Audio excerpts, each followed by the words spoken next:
glad to have you here. I just had a breakdown like an hour ago, and since then I've just been watching old videos and newer videos from Alison Pages. So when I started this YouTube channel, I kind of wanted to make it about books.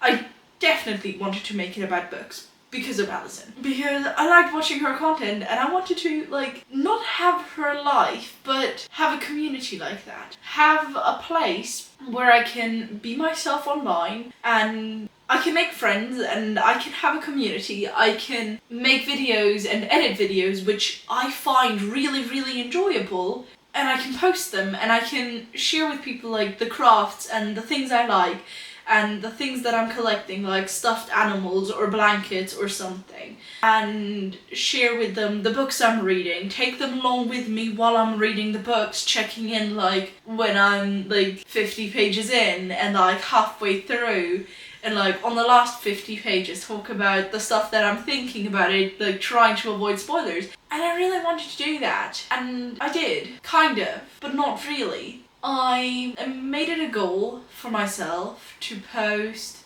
every single week for this entire year, and at the end of the year have like 50 videos uploaded. And in the first few weeks it went well, and then I dropped off for like a month or something because I had exams, it was exam season, and I was like, this is fine, we'll get back on track. And then I just started dropping off more and more and more and more and more, and then by the next exam season I had stopped posting. I haven't posted anything in like 5 months at this point. And I don't like that because it actually does bring me joy when I do it. And this is one of the things that I kind of had the breakdown about earlier today. It was multiple things at once that came there, and I sent probably 30 to 40 minutes worth of voice messages to someone about it, just crying and talking about stuff. And one of the things that I was frustrated about earlier today that caused the breakdown, or that I realized was part of why I was having these emotions, is the fact that my brain for some reason is not capable of allowing me to do stuff. To do stuff that I enjoy. I would like to be able to make content and just pick up the camera whenever I feel like it. One of the things that I realized is that there are so many activities that I could do and that are fun to me and that I enjoy doing. It's just that my brain doesn't allow me to start them.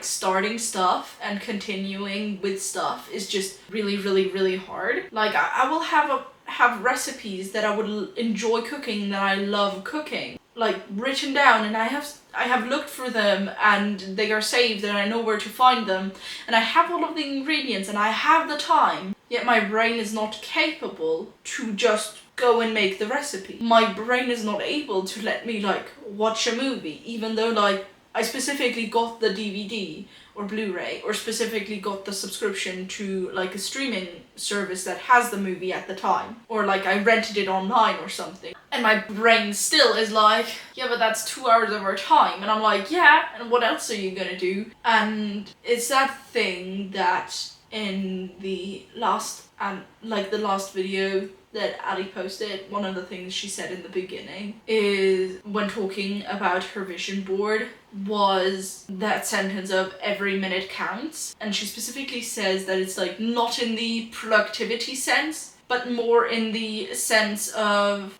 you can do something that is productive, you can do something that's restful, and then sometimes you just are in the third space where it's neither productive nor restful, and I feel that is where I spend a lot of my time. I can do stuff for university. This belongs into the productive category. Or I could do stuff for video editing or something that might be productive, that might be self-care, depending on what it is. I might be making a video processing emotions like I'm doing at the moment. But a lot of my time, especially the days when I have free time to myself, I spend that time in that shitty third place where I don't rest and I'm not rested after I've spent an entire day doing nothing. And I also haven't done anything. I just feel out of energy and burnt out, and my space is more messy than before, or at least not less messy than before, and I haven't made food. Maybe I made like a sandwich or something, but I haven't cooked a meal, and I probably haven't eaten any vegetables in the day, and I feel bad about it, yet I can't seem to get myself to do something else. I'm hungry. I think I'm gonna get myself some food and I'm gonna eat on camera while I'm here. Hi,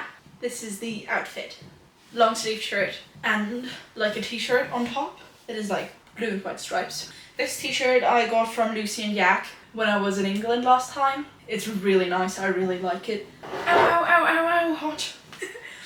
I'm heated up frozen risotto, and with this, I have absolutely no home-cooked meals in the freezer anymore. Nothing. Okay, so I'm just gonna sit here and eat and talk to you, because when I did my dressing thing and I went to get this, I came to a conclusion. I don't want this to be a vlog. I want this to be just like catching up with an old friend. So I'm just gonna film until I have finished my eating, so that'll hopefully be another 20 minutes, but I don't think so.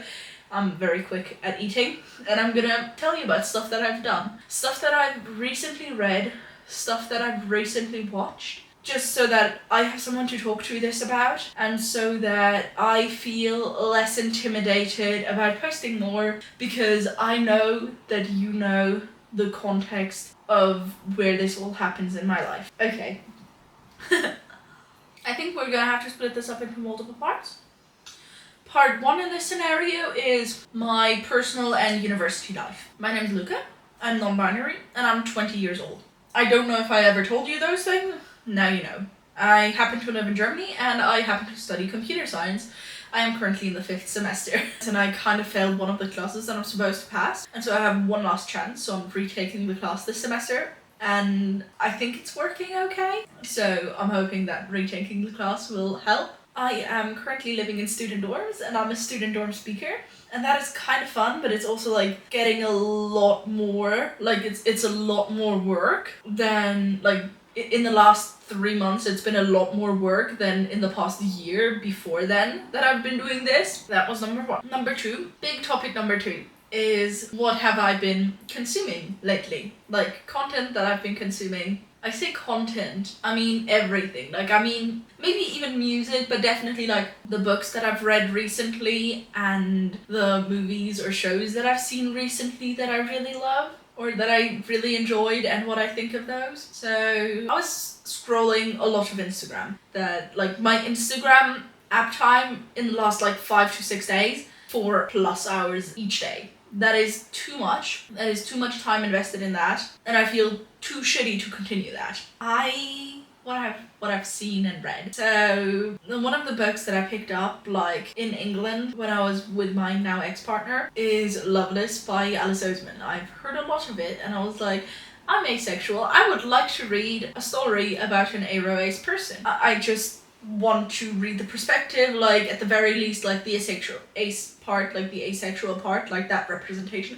It's probably gonna do me good. I started reading that. I'm not quite sure when, but like sometime after the breakup, I picked up that book and I flew through it. Like, I read those like 400 pages, 400 something pages within like 4 days max. It was gorgeous and I loved it and I felt so represented, and it caused me to like take those quizzes, like, am I asexual, am I aromantic, like asexual not, but like aromantic, and yes, all of those quizzes said, yeah, you're probably aromantic. Either like you're most definitely aromantic or you're most likely aromantic. So that was fun. And then I was starting to feel bad, and I was starting to be like, okay, let me take care of myself. And I started being like in a burnout, depressive episode thing because the exams were just really stressful and my brain, like, I didn't rest enough during that time, so I just felt really, really bad afterwards. So when I finished that, I started reading Moon Over Soho by Ben Aronovich. It's the second book in the Rivers of London series, and that series is about like a constable. He's called Peter Grant. Like, it's just a police officer in London, and he kind of gets, in the first book, he kind of gets involved in this case with some like supernatural thing. It's a ghost. And then he gets accepted into a police department. I don't even know what it's called. I think they call it the Folly. And there's only one other person in there. And that person's like gonna teach you into a wizard. It's a 10-year training program. You're now the only other officer, like the only other police person apart from me, and I'm the person, like I'm your supervisor who is specialized on cases that involve magic and vampires and ghosts and whatever. So I read the second book, which was quite fun, and then I read Radio Silence. That was because I was trying to take care of myself more. So I was like, I need a reason to leave the house. I need a reason to leave the house and go for a long walk. So I was like, okay, I'll go for a long walk, like a 40-minute walk, and I'm gonna go to a shopping center that has a bookstore. This is the closest bookstore to me. It's about 20 minutes of a walk away. So if I like take that walk and I walk around the bookstore and everything, then I'm gonna have like a 50-minute